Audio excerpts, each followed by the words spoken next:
اچھا مولانا، آڈینس کی طرف سے کچھ سوال ہے جو میں آپ سے کروں گا، آپ ان کا جواب دے دیں۔ سب سے پہلا سوال یہ ہے کہ جس مسجد میں آپ نے اعتکاف کیا ہے اس مسجد میں جمعہ نہیں ہوتا، کیا آپ جمعہ کے لیے کسی دوسری مسجد میں جا سکتے ہیں؟ جمعہ جیسی عبادت، عظیم عبادت کے لیے اگر آپ کسی ایک مسجد میں بیٹھے ہو، وہاں جمعے کی نماز نہیں ہوتی، دوسری جامع مسجد میں جمعے کی نماز ہوتی ہے، تو جمعے کے لیے آپ وہاں منتقل ہو سکتے ہو، لیکن صرف اتنی دیر کہ ایسا نہیں ہے کہ آپ گھنٹہ پہلے ہی وہاں سے چل پڑو اور بعد میں بہت آرام سے آ رہے ہو، اس طرح نہیں۔ جب پہلی اذان ہو جائے تو اس کے بعد آپ جمعے کے لیے جائیں اور فوراً وہیں سنتیں پڑھ کے واپس آئیں، وہاں کوئی زائد ضرورت کسی سے بات نہ کریں۔ اچھا، اسی سفر کے دوران آپ کو کوئی مل گیا ہے، اس کے سلام کا جواب دینا یا اس سے باتیں کرنا کیسا ہے؟ سلام کا جواب دے سکتے ہیں، لیکن کسی بات کا جواب بھی دے سکتے ہیں، لیکن اس کے لیے رکنا اور خاص طور پہ اس کا اہتمام کرنا یہ صحیح نہیں ہے، اس سے اعتکاف ٹوٹ جائے گا۔ اچھا، اس سے آگے ہے کہ کیا اعتکاف میں موبائل یوز کر سکتے موبائل یوز نہیں کر سکتے۔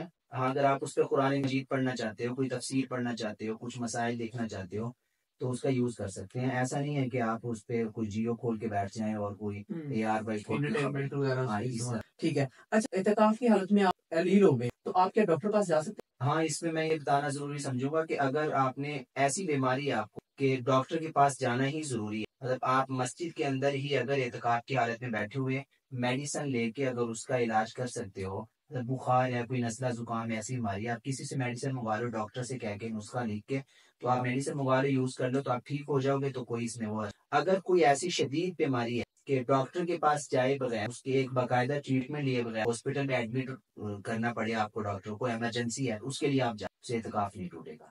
اعتکاف کے دوران آپ کے اوپر غسل فرض ہو گیا اور نہانے کا انتظام مسجد میں نہیں ہے، آپ کو اس کے لیے باہر جانا پڑتا ہے، تو کیا آپ جا سکتے ہیں؟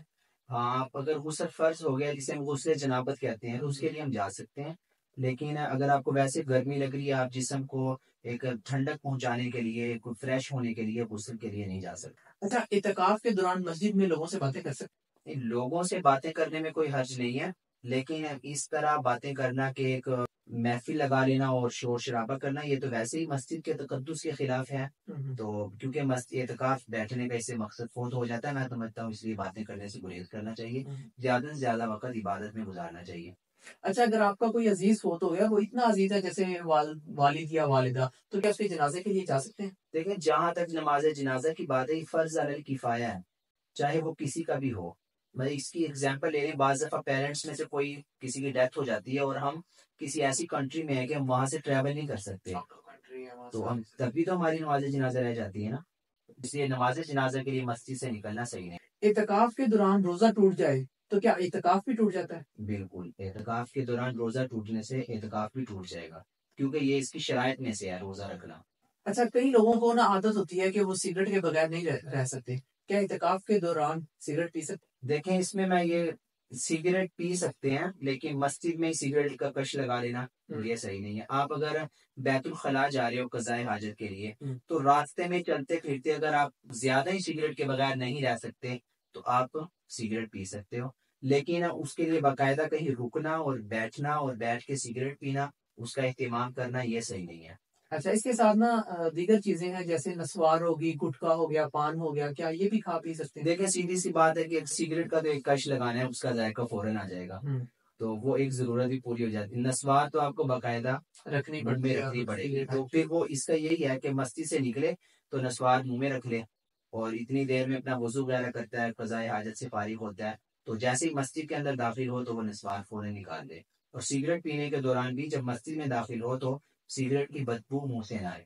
اعتکاف کے دوران واش روم آ گیا، واش روم جاتے ہوئے کیا لوگوں سے باتیں کر سکتے؟ ہاں، واش روم جاتے وقت لوگوں سے باتیں کر سکتے ہیں، اس میں بھی وہی بات ہے کہ اہتمام کے ساتھ ایک جگہ رک کے باتیں کرنا یہ صحیح نہیں ہے، چلتے پھرتے بس جواب دے، چلتے پھرتے ان کا جو۔ اعتکاف کے دوران کسی دوسرے کی تیمارداری کے لیے جا سکتے ہیں؟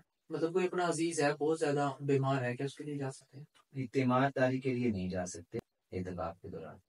اعتکاف کے لیے اپنا الگ سے خیمہ لگانا ضروری ہے؟ اعتکاف کے لیے الگ خیمہ لگانا ضروری نہیں، آپ بغیر خیمے کے ہی بیٹھ سکتے ہو، مسجد میں بیٹھنا مقصد ہے، وہ تھوڑا مسجد میں ایک یکسوئی کے لیے تاکہ لوگ آ جا رہے ہیں وہ خیمہ لگا لیں۔ ٹھیک ہے، اعتکاف کی شرائط کون کون سی؟ اعتکاف کے لیے جو ضروری شرائط ہیں جن کے بغیر اعتکاف صحیح نہیں، وہ 6 ہیں، جنہیں اگر ہم مختصر بیان کریں تو اس طرح کہا جا سکتا ہے کہ ایک تو مسلمان ہو، عاقل بالغ ہو، اعتکاف کی نیت سے اعتکاف کرے، 3 اور اسی طرح جو ہے اعتکاف کے لیے روزہ ضروری ہے. 4 اگر روزے کے بغیر اعتکاف کرے گا تو اعتکاف کی شرط فوت ہو جائے گی، تو اعتکاف صحیح نہیں ہوگا. ٹھیک ہے. اور پانچویں ایک ایسی مسجد میں آپ نے اعتکاف کرنا ہے جس مسجد میں باقاعدہ نماز پڑھی جاتی ہو، مسجد ہو. ٹھیک ہے. بعض جگہ غیر مسلم کنٹریز کے اندر مصلی کے نام سے نماز کی جگہ مختص ہوتی ہیں، وہ مسجد نہیں ہوتی، تو وہاں اعتکاف صحیح نہیں ہے. اچھا. اور چھٹی شرط یہ ہے کہ آپ بالکل پاک ہوں کسی قسم کی. اگر مرد ہیں تو غسل جنابت ضروری نہ ہو، اگر عورت ہے تو کوئی ماہواری یا پھر کوئی نفاست وغیرہ کا کوئی غسل ضروری نہ. ٹھیک ہے. اچھا، ایک شخص ہے اسے ان شرائط کا نہیں پتا اور وہ اعتکاف بھی بیٹھ گیا، کچھ دن بعد اسے جا کے پتا چل رہا ہے کہ یہ شرائط تھی، ان میں سے اس کے 1-2 مس ہو گئی ہیں، تو پھر وہ کیا کرے؟ ظاہر سی بات ہے اس کا اعتکاف صحیح نہیں ہوگا. یہ اسی طرح ہے جیسے کوئی آدمی نماز کی نیت باندھ لے نماز پڑھنے کے لیے، اس نے وضو نہ لیا ہو، وہ کہیں مجھے پتہ نہیں تھا کہ وضو ضروری ہے یا نہیں، تو لیکن یہ تو ایک حقیقت ہے کہ وضو کے بغیر نماز صحیح نہیں ہوگی. مثلا نماز کے لیے وقت شرط ہے، ظہر کی نماز پڑھ رہا ہے، ابھی ظہر کی نماز کا وقت اس کو پتہ ہی نہیں تھا کہ کون سا وقت ہے. عصر کے وقت میں ظہر پڑھ لی یا 10 بجے اس نے ظہر پڑھ لی، تو جس طرح ان صورتوں کے اندر نماز صحیح نہیں ہے، اسی طرح اگر کسی نے اعتکاف کر لیا اور معتکف کو پتہ نہیں تھا کہ کون سی شرائط ہیں یا ان شرائط میں اس کی کچھ مس تھی، تو اس صورت میں بھی اس کا اعتکاف نہیں ہوگا. اچھا، اسے پتا چلا ہے فار ایگزامپل 10 دن کا وہ اعتکاف بیٹھا ہے، اسے 5ویں دن جا کے پتا چلا ہے، تو اب پھر اگلے 5 دن کا وہ اعتکاف کس طرح کرے گا؟ تو یہ کلیئر ہے، وہ اس کا اعتکاف صحیح ہوگا بقیہ 5 دنوں کا جب اسے شرائط کا علم ہو گیا ہے. لیکن وہ پھر مصنون اعتکاف نہیں ہوگا، وہ ایک مستحب اعتکاف ہوگا. وہ آپ 1 گھڑی کے لیے بھی بیٹھ سکتے ہیں، 1 دن کے لیے بھی بیٹھ سکتے ہیں، تو اسے مستحب اعتکاف کا ثواب مل جائے. اچھا، سفر کے دوران جس طرح کہا جاتا ہے کہ اگر انسان کوئی لمبے سفر پہ ہے اور لمبے سفر کے دوران مطلب وہ 15 دن سے کم رک رہا ہے، تو اس میں اسے روزے کی جو ہے نا اسے چھوٹ مل جاتی ہے، تو اس دوران وہ اعتکاف بیٹھنا چاہ رہا ہے، تو اس کا اعتکاف وہ کس طرح بیٹھے گا؟ دیکھیں، اگر اعتکاف مسافر آدمی اعتکاف بیٹھ سکتا ہے یا نہیں، یہ مسئلہ ہے. تو سفر کے دوران جس طرح ہم اپنی نماز قصر کر لیتے ہیں، سفر کے دوران روزہ چھوڑ سکتے ہیں، اس کی ہمیں اجازت ہے، لیکن بعد میں اس کی قضا ضروری ہوتی ہے.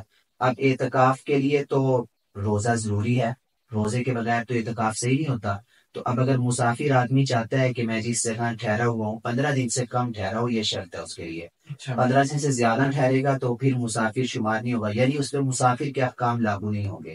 تو 15 دن سے کم ٹھہرا ہو، اس کے اندر وہ 10 دن اعتکاف کرنا چاہتا ہے، مسنون اعتکاف.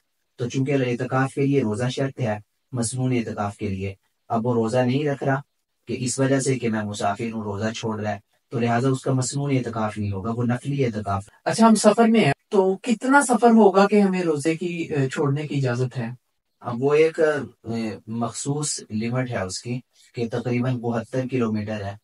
اگر اتنا آپ سفر کر رہے ہو تو اس سفر کے دوران آپ نماز قصر کر سکتے ہو، روزہ چھوڑ سکتے ہو. اچھا، بعض مسجد کے اندر مؤذن رکھا ہوتا ہے یا نہیں بھی ہوتا، تو اب اذان کا ٹائم ہے، اذان بھی دینی ہے، تو جو اعتکاف بھی بنتا ہے جس نے اعتکاف کیا ہوا ہے، کیا وہ اذان دینے کے لیے مسجد سے باہر جا سکتا ہے؟ ہاں، یہ مسجد سے باہر نکلنا اعتکاف کی حالت میں معتکف کے لیے چونکہ صحیح نہیں ہے، لیکن چونکہ یہاں اذان دینے والا کوئی نہیں ہے اور اذان کا انتظام مسجد کی حدود سے باہر ہے، مثلا محراب کے اندر مائک رکھا ہوا ہے یا کوئی اذان کے لیے ایک الگ سے کمرہ بنایا ہوا ہے جہاں اذان دی جاتی ہے، جیسے عام طور پہ مساجد میں ہوتا ہے، اس طرح وہ سارا سسٹم وغیرہ سیف رہتا ہے. تو اس میں اگر معتکف آدمی دیکھتا ہے کہ اذان کا وقت نکل رہا ہے اور کوئی نہیں ہے وہاں اذان دینے والا، تو وہ اذان دینے کے لیے جا سکتا ہے، لیکن اذان دے اور فوراً واپس نکل آئے. ٹھیک ہے. اچھا، بعض اوقات ہم دیکھتے ہیں کہ جب اعتکاف پورا ہو جاتا ہے چاند رات والے دن گھر والے آتے ہیں ریسیو کرنے کے لیے، تو اس ٹائم کافی پھولوں کا ہار وغیرہ کا اس طرح کا کافی انتظام کرواتے ہیں اور پھر انہیں راستہ بدل کر بھی لے کر جاتے ہیں، جس راستے سے وہ اعتکاف کرنے آئے تھے اور پھر دوسرے راستے سے لے کر جاتے ہیں واپس گھر، تو یہ کیسے ہے؟ اس کی کوئی ایسی شرعی حیثیت نہیں ہے. تو وہ اپنی خوشی کے طور پر اگر کوئی پھول وغیرہ لے کے آتا ہے تو اس کو ایک دین کا حصہ نہ سمجھا جائے، اعتکاف کا حصہ نہ سمجھا جائے، ایک عبادت نہ سمجھا جائے.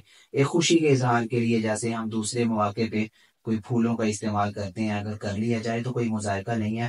لیکن ایک اعتبار سے یہ ٹھیک بھی نہیں ہے کیونکہ مسجد کے اندر ایک شور شرابہ ہوتا ہے، وہ چاند رات ہوتی ہے اور پھول ایک دوسرے پہ پھینکے جاتے ہیں. مسجد کا تقدس اور اس کی حرمت یہ بہت ضروری ہے، اس لیے بہتر یہ ہے کہ ان چیزوں سے اور ان لوازمات کو اختیار نہ کیا جائے.